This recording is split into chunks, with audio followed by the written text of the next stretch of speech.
Saudações, estimados buscadores da verdade em meio à porcaria midiática. Desta vez, mandei Shea Marrano descansar. Era a coluna dele, mas considero que o banquete de hoje vale a pena ser analisado com atenção, porque o que vimos ontem é de enorme magnitude e pode ter sérias consequências para o país. Este banquete vem servido com um toque de cinismo, um fio de ironia e a dose necessária de realidade que não para de se destacar. Estamos assistindo a outro episódio desta tragicomédia nacional que nos coube viver. Se você achava que a semana antes da Copa do Mundo seria de tranquilidade, de aproveitar o espetáculo e de ignorar por um segundo que o país está desmoronando entre nossos dedos, tenho uma má notícia para você. Na Quarta Transformação, o descanso não existe, pois a incompetência, o cinismo, a corrupção, a mentira e a vitimização trabalham em tempo integral. Vamos lá. A história se repete, não como farsa, porque isso já superou a comédia de erros faz tempo, mas sim como uma tragédia de dimensões épicas, protagonizada por um elenco de políticos que, curiosamente, parecem ter alergia à transparência e uma afinidade suspeita por mal-entendidos judiciais.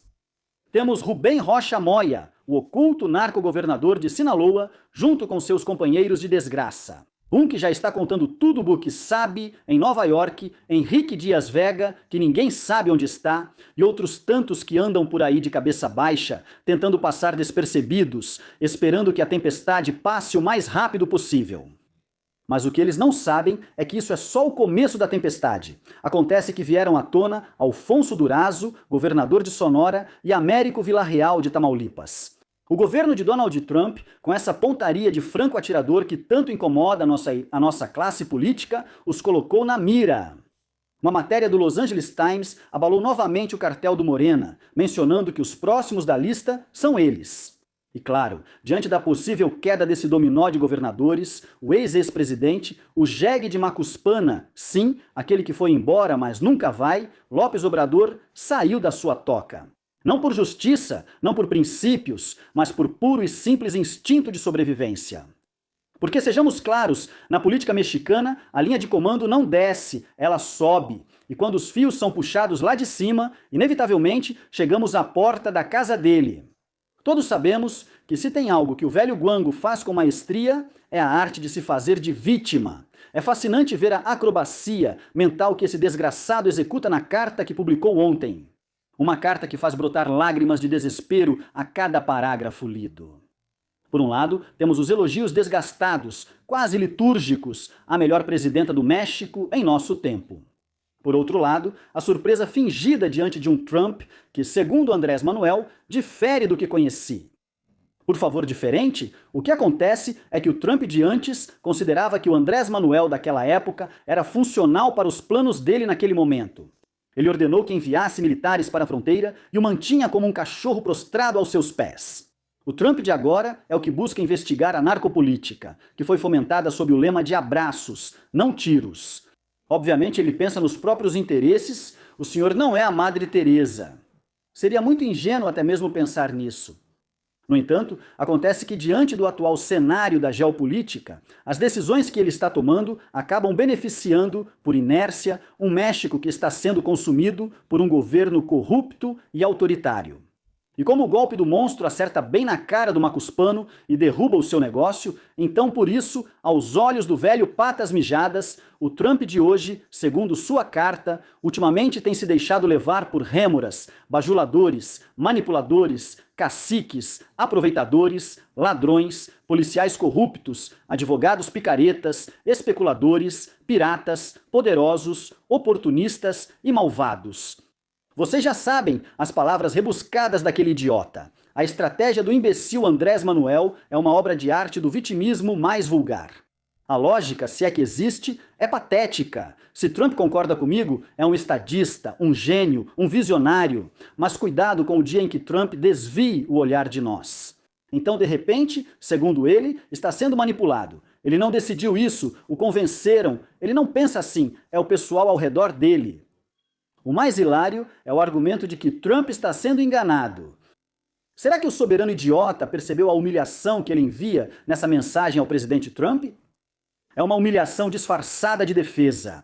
Praticamente ignora a investidura e o minimiza. Pensem por um segundo. Vocês realmente acham que Trump gostou de ele sequer sugerir que não sabe o que está fazendo? Ele está o denegrindo. Se o seu argumento para se defender é dizer que o presidente do país mais poderoso do mundo é tão fraco de caráter que qualquer advogadozinho muda de opinião dele em uma tarde, deixa eu te dizer que você pisou na bola. Você está chamando ele de idiota. E deixa eu dizer uma coisa para vocês. Se tem algo que pode atingir Donald Trump até o osso, é o ego dele, que obviamente fica pisoteado com essas palavras jogadas de um cafundó do caralho.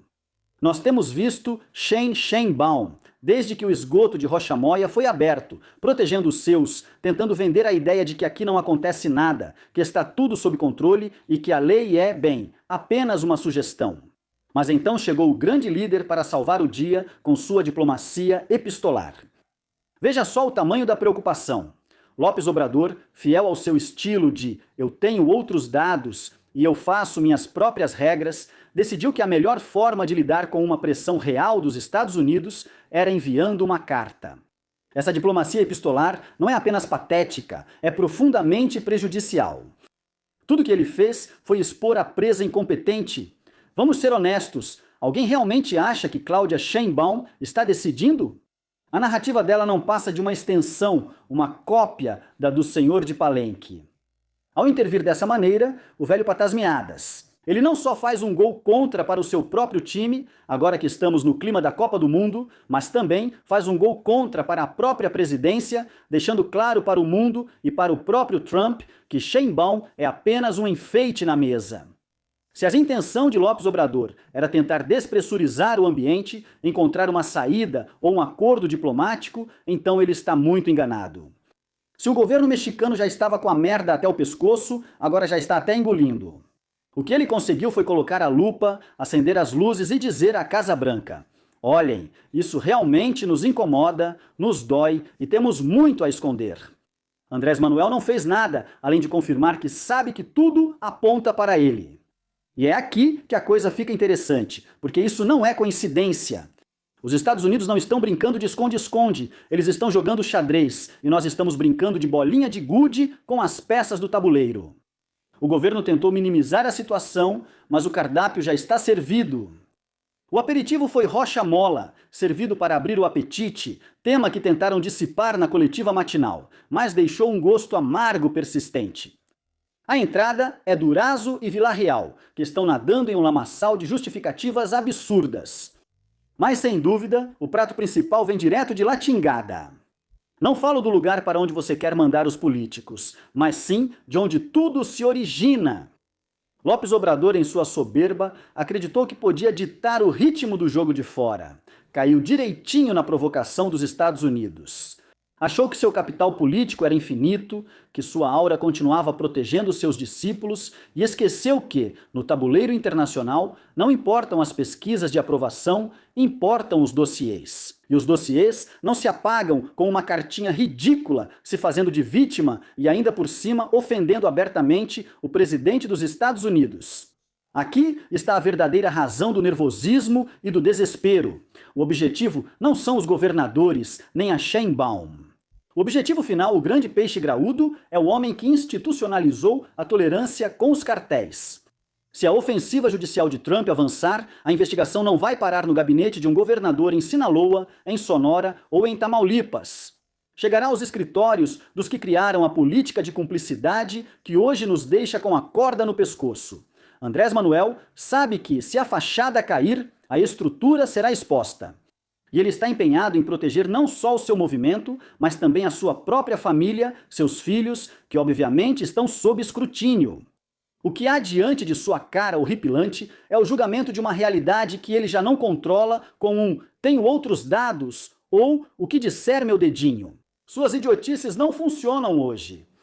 Ele tentou recorrer à teoria da conspiração, insinuando em sua carta que o mundo está conspirando contra ele e que Trump é um pobre homem confuso.